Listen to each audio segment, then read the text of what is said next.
Allô, je suis Selena Diallo et bienvenue dans Connaître l'Allemagne. Alors ici on parle de tout ce qui tourne autour de l'Allemagne, blablabla, blablabla, blablabla. Vous connaissez déjà. Donc voilà, on va pas faire des tours aujourd'hui. On va entrer directement dans le sujet. Alors d'abord, j'avais vu l'intervention de Stella Kamga concernant la recolonisation de l'Afrique, entre dans ce genre. Je vous mets le petit extrait là. Sujet délicat. Je suis pour la recolonisation de l'Afrique. Pour la recolonisation de l'Afrique. Oui. Sujet délicat, non? Oui, bien sûr. Beaucoup de gens me diront ça, oui, crime contre l'humanité. Tout ça, c'est des grands mots, c'est des grandes théories. Quand on lit des ouvrages, quand on lit dans son ensemble, la colonisation a plus coûté à la France que ça ne lui a apporté. Personnellement, je voudrais qu'il y ait une recolonisation en Afrique. Pourquoi? Parce que je sais que les Français en Afrique, au moins, ils seront justes. Au moins quelqu'un qui porte un nom de l'Ouest comme moi au Cameroun trouverait du boulot, non pas parce qu'il appartient à une communauté ou à un village, mais parce qu'il est compétent. Je pense que il y aurait moins de corruption. Je pense qu'il y aurait un véritable ascenseur social. Je pense qu'il n'y aurait pas vraiment de fossé. Je pense vraiment à beaucoup de choses. Tout ce que je vois qui fonctionne en France, je pense que si la France recolonise, je prends un exemple pour mon pays, je prêche pour ma paroisse, si la France recolonise le Cameroun et remet les pendules à l'heure sur certains sujets, je pense sincèrement qu'il y a beaucoup de Camerounais qui ne partiraient pas de la France, du Cameroun. Donc, quand j'ai suivi l'intervention de Stella Kamga, je me suis dit, oh, je vais encore faire une vidéo sur la fille là pour encore bavarder concernant cette fille. Après, je me suis dit, bon, ça va, tout le monde sait déjà qu'elle est folle, entre guillemets. Donc, on va plus perdre son temps sur elle. Donc, du coup, j'ai laissé tomber. Quelques temps après, comme chaque jour on dort, on se réveille, il y a de nouveaux dossiers là. Quelques temps après, je me réveille, je tombe sur le nouveau dossier qui est Tanguy. Et lui aussi a fait des déclarations très choquantes concernant les Noirs de la France. Je vous mets encore son extrait là maintenant. L'Afrique aujourd'hui se déverse en France et c'est un grand problème. Nous avons besoin de contrer cette invasion migratoire et je pense, Emmanuel Macron a fait entrer 2 millions d'étrangers pendant son quinquennat. C'est pas vrai. Si. Mais je n'ai pas un problème avec les Arabes comme certains ont tendance à le dire. Je préfère le rappeler. Mais contre l'immigration qui vient pour imposer sa culture, pour imposer sa religion et ses manières de faire dans un pays qui a déjà les siennes, tout simplement. Est-ce que tu es d'accord avec Jean-Marie Le Pen qui dit bon, l'immigration, ça va, si c'est l'honneur de Massy, ça va. Vous voyez des aspects positifs à l'immigration, qui était la question, la deuxième partie de la question. Mais dans un certain sens, oui. Quand c'est, bien sûr, si c'est Léonard de Vinci, c'est sûr. Bah, c'est sûr que c'est très bien, ça nous a apporté beaucoup, il me semble. Hein. D'accord. Mais c'est mieux que des gens qui viennent pour casser, qui viennent pour agresser les Français, leur voler leurs logements sociaux et pour jouer aux racailles, c'est-à-dire ceux qui m'agressent à peu près au coin de rue toutes les semaines. Oui, les racailles que l'on voit étrangères qui viennent et qui, voilà, les sauvages comme je les appelle. Oui, mais si ces gens-là ont les papiers français. Je pense que ce sont des jeunes Français de papier qui voilà, sont là uniquement pour profiter du système. Il y en a beaucoup comme ça aujourd'hui. Et je pense que le système... Non mais le système français. Le système social. Le système social français. Ça veut dire quoi profiter du système social? Le social système social français, ceux qui viennent pour profiter des aides et pour profiter des logements sociaux. La fraude sociale, aux aides sociales. J'ai pas dit ça. Qui viennent pour profiter des aides sociales qui sont allouées, voilà, tout simplement. Donc c'est combien? Mais aussi des logements sociaux, d'accord? Il y en a beaucoup, on le sait très bien. Et aujourd'hui, je pense que ces personnes sont nuisibles à la société. Elles prennent la place des Français, tout simplement nuisibles. Et je pense, comme l'a dit Eric Zemmour, qu'il faut nettoyer tout ça. Qu'il faut aujourd'hui passer un grand coup pour que nous puissions enfin vivre sereinement en France et surtout avec les Français. Je vais me permettre de répondre. Vas-y. Et après avoir suivi l'extrait de celui-ci, je me suis dit, mais qu'est-ce qu'on fait aux Noirs de la France en fait? Qu'est-ce qu'on met dans leur petit déjeuner là-bas dans l'aéroport pour qu'après ils deviennent tous aussi zinzin? Et après mûre réflexion, je me suis rendu compte qu'en fait ce phénomène n'est pas que visible en France. C'est vrai que ces derniers temps-ci, la plupart des protagonistes qui souffrent de ce syndrome de crise identitaire, moi j'appelle ça la crise identitaire parce que je pense vraiment qu'ils souffrent de crise identitaire. En fait, ça n'arrive pas que aux Noirs de la France, mais ça arrive aux Noirs en général qui ont passé trop de temps à l'extérieur de leur pays d'origine, à l'extérieur du chez eux en fait. Aux Noirs qui ont passé trop de temps en Europe. Pour Stella Kamga, c'est autre chose. Elle est là que depuis 3 ans, je crois. Pour elle, c'est un peu plus pimenté. Mais pour Tanguy David, à partir du moment où j'ai compris que ce garçon avait été adopté, je me suis dit, voilà, je comprends exactement pourquoi est-ce qu'il se comporte comme ça. Donc, on va essayer de décortiquer un peu la crise identitaire des Noirs en Europe tout au long de cette vidéo.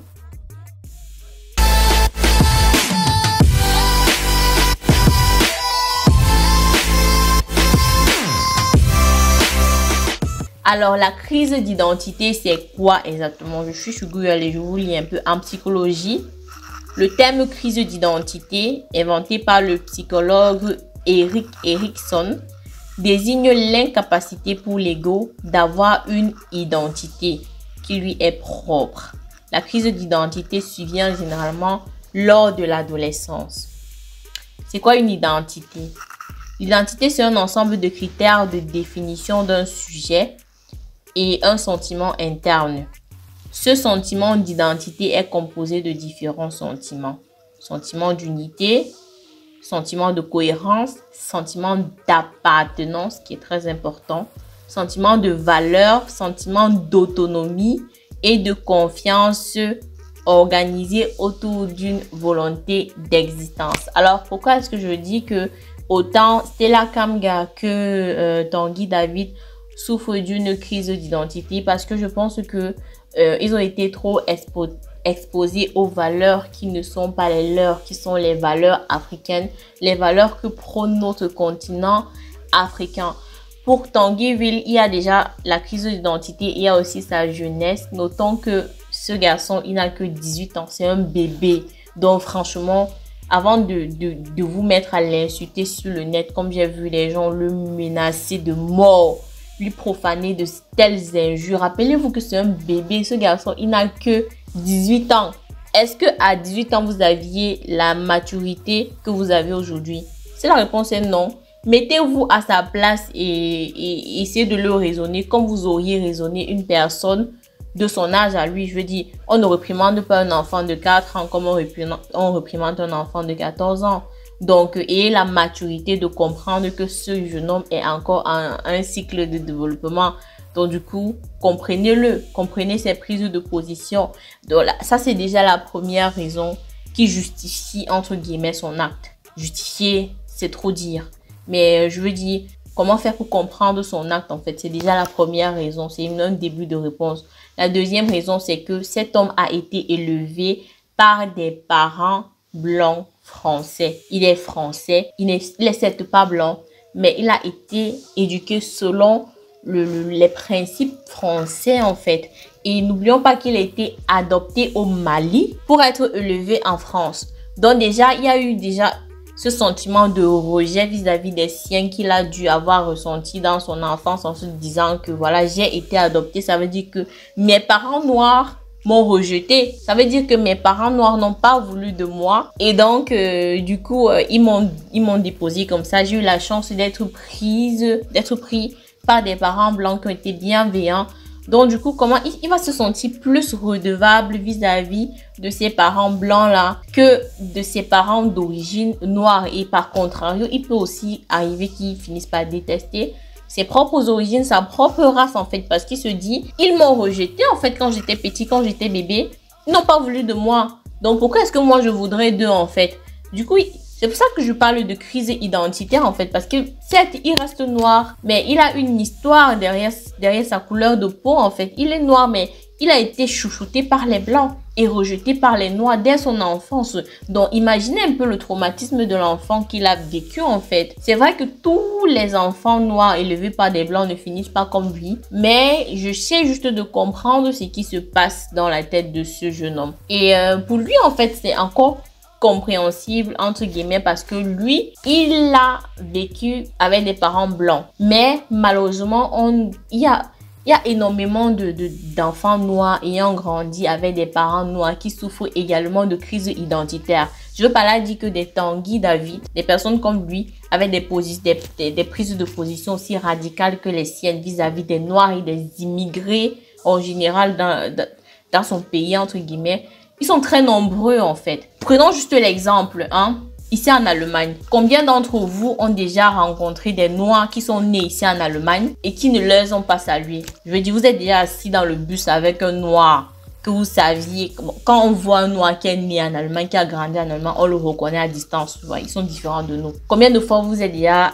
tamponné avec ce genre de personnes et ils vous ont méprisé, ils vous ont lancé un regard méprisant, ils ne vous ont pas salué, vous êtes assis à côté d'eux, ils se sont levés. Combien de fois?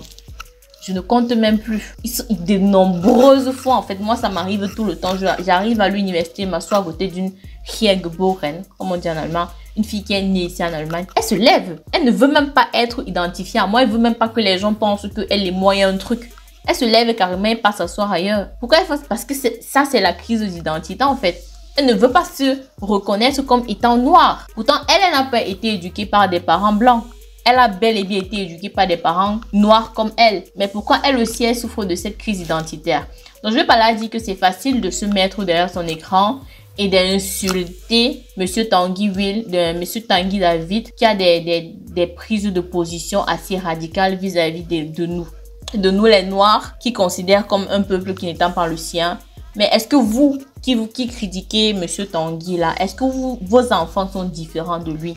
Est-ce que vos enfants, eux, ils se reconnaissent étant des Africains, je prends mon cas, étant des Camerounais? Parce que moi, je ne pense pas que ce soit le cas en fait. Sinon, on n'aurait pas autant de cas de personnes qui sont nées ici, qui méprisent les leurs. Je prends juste un exemple. Quand je venais d'arriver en Allemagne, j'avais pas encore de permis de travail. Donc du coup, je cherchais un boulot un peu de partout. Je cherchais quoi faire. Voilà. Donc là, il y a une femme qui a posté une annonce disant qu'elle cherchait une fille qui allait aller récupérer ses enfants à l'école et les ramener à la maison. Donc, du coup, j'ai postulé et tout. Et elle m'a pris pour le job. La femme, c'était une Camerounaise, une militante pour nos dialectes africains, en fait, pour les langues africaines. Elle organisait généralement des forums en ligne où elle parlait de l'importance de conserver nos langues africaines parce que la langue, c'est aussi conserver la culture, en fait. Donc, moi, j'ai trouvé ça très louable et j'ai beaucoup apprécié, en fait, ce que cette femme-là faisait. Mais j'ai été étonnée de me rendre compte que la fille de cette femme-là, qui partait vers les 7 ans, et elle partait à 7 ans comme ça, elle ne parlait pas son dialecte. Non seulement elle ne parlait pas son dialecte, mais en plus de ça, elle ne parle même pas la langue qui est parlée dans notre pays d'origine, qui est le Cameroun. Donc, elle ne parle ni français, ni anglais. Sa fille ne parle que l'allemand. Donc, la femme là, elle est engagée dans la cause de la préservation de nos langues africaines, mais sa propre fille ne parle même pas nos langues africaines en fait. Et quand moi je lui ai demandé en fait pourquoi est-ce qu'elle n'apprend pas ne serait-ce que le français à sa fille, elle m'a dit que le français c'est la langue du colon. Donc du coup machin, les langues du colon, on ne veut pas apprendre son enfant. Ok, je comprends qu'elle ne veut pas apprendre le français à sa fille qui est une langue du colon, mais même son dialecte la fille ne parlait pas. Donc finalement il n'y a rien. Donc du coup sa fille elle ne pouvait pas causer avec ses cousins qui sont au Cameroun, par exemple. Parce que ses cousins qui sont au Cameroun parlent le français ou l'anglais. Elle ne parle ni français ni anglais. Donc, elle est là 7 ans, elle est ici, elle a les cousins au Cameroun. Elle ne peut même pas parler avec eux, créer des liens avec ses cousins pour pouvoir dire à sa mère de temps en temps que maman, je vais aller voir mon cousin Léon au Cameroun. Maman, je vais aller voir ma cousine Nolita au Cameroun. Tu vois, les choses comme ça là. Non, parce qu'elle ne parle pas avec ses cousins, elle ne peut pas parler avec eux, elle ne connaît même pas la langue de chez elle. Et pire encore, cette petite fille de 7 ans n'était jamais allée au Cameroun, elle n'avait jamais mis ses pieds au Cameroun. Une fille qui est née en Allemagne, qui a grandi en Allemagne jusqu'à ses 7 ans, elle n'est jamais allée au Cameroun. Comment est-ce que cette fille va se sentir concernée par le Cameroun? C'est ce genre d'enfant en fait qui, demain quand elle va grandir, elle va toiser les Noirs en route. Pourquoi? Parce qu'elle ne va pas se sentir concernée par les Noirs. Et quand tu ne te sens pas concernée par un peuple et que tout le monde essaie de te rattacher au peuple là, ça crée une certaine, rébellion en fait. Tu en as marre. Et du coup, toi, chaque fois que tu vois un Noir, tu ressens toujours le besoin de lui dire que frère, on n'est pas frère en fait. Je ne te connais pas. Tu vois un peu le genre. Donc, posons-nous les vraies questions. Moi, je pense que le problème ici, c'est au niveau des parents noirs qui n'apprennent pas la culture à leurs enfants noirs. Pour Tanguy, on comprend, il a grandi avec des parents blancs. Je dis encore, c'est même son excuse en fait. Lui, il a grandi avec des parents blancs, donc on peut lui excuser ce qu'il dit parce que, voilà, on lui a inculqué les valeurs de parents blancs. Mais qu'en est-il de ces enfants qui sont ici en Europe et qui, eux, sont tellement acculturés, même parfois plus acculturés que des personnes comme Tanguy David là. Qu'en est-il d'elle? Les parents, est-ce que vous ne pouvez pas de temps en temps aller avec vos enfants dans des cultures Veranstaltungen, c'est-à-dire des messes qui sont organisées parfois sur le thème de l'Afrique, sur le thème du Sénégal, sur le thème de la Côte d'Ivoire. Il y a des musées africains ici en Allemagne. Combien de fois êtes-vous déjà allé avec vos enfants dans des musées africains ici en Allemagne? Combien de fois? Déjà, combien de parents vont chaque année avec leurs enfants noirs au Cameroun ou en Afrique? C'est toujours du genre que, ah, s'ils deviennent têtus, je vais l'envoyer au Cameroun. Et parfois, ils disent même ça à leurs enfants. Si tu es têtu là, si tu me déranges, si tu te comportes mal, je vais t'envoyer au Cameroun. Et dans la tête de l'enfant, ça devient que le Cameroun, c'est la punition en fait. Et comment l'enfant va aimer son pays d'origine si il entend que pour le punir, on doit l'envoyer dans le pays d'origine? Ça va le faire fuir. Il ne va pas vouloir aller là-bas. Et encore une fois, le fait de ne pas apprendre la langue à l'enfant, ça le rend certainement acculturé. Parce que même s'il part au pays, imagine-toi, tu arrives dans un pays où tu ne parles même pas la langue du pays là. Tu vas très vite vouloir repartir de là. Tu vas même pas te sentir connecté avec les gens qui sont là-bas. Tu vas voir ta famille, tes oncles, tes tantes. Mais pour toi, ce seront des inconnus qui te parlent une langue que toi, tu ne maîtrises même pas. Imaginez-vous un peu à la place de ces enfants-là. Donc, du coup, chers tous qui me regardez, c'est bel et bien beau d'écouter les vidéos de Monsieur Tanguy qui s'exprime selon ses idéologies, de le critiquer sur le net, de le menacer de mort. C'est très bien de faire ça. Mais vous, votre propre progéniture qui est à la maison là, est-ce que vous vous en occupez selon les valeurs de votre pays d'origine? Est-ce que vous êtes sûr que votre progéniture qui est à la maison là, elle ne va pas aussi tomber dans la dégénération de Monsieur Tanguy David? Est-ce que vous êtes sûr que ça n'arrivera jamais? Est-ce que vous pensez que votre enfant se reconnaît comme étant africain d'origine, oui, de peau, oui, mais est-ce qu'il se reconnaît, il se sent africain dans sa peau? Est-ce que c'est le cas? Si ce n'est pas le cas, posez-vous les vraies questions, parce que c'est plus facile de regarder chez l'autre, de dire que ça ne va pas. Mais c'est encore plus intelligent de s'asseoir et de dire chez moi aussi ça ne va pas. Et moi je dis c'est un truc, ça ne va pas en fait. Dans 20 ans, avec les nouvelles générations de Riel-Geboren qu'on a ici là, ça risque de tout péter. Franchement, ils ne se reconnaissent pas comme étant africains, et ça c'est un gros manquement vis-à-vis des parents. Donc voilà, c'était juste un petit cri de gueule que j'avais envie de faire. La crise d'identité, ça ne concerne pas que les Noirs qui ont grandi avec des parents blancs, mais ça concerne aussi les Noirs qui ont grandi avec des parents noirs, à condition que ces parents-là, ils s'impliquent un peu plus au niveau de la transmission culturelle. Donc voilà, je suis arrivée à la fin de la vidéo. J'espère qu'elle t'aura plu. Si c'est le cas, tu peux la liker s'il te plaît, et t'abonner aussi si la chaîne te plaît en général. Tu peux aussi partager la vidéo si ça te dit. Moi, je te dis à très bientôt pour une nouvelle vidéo et je te fais de gros bisous. Allez, mouais.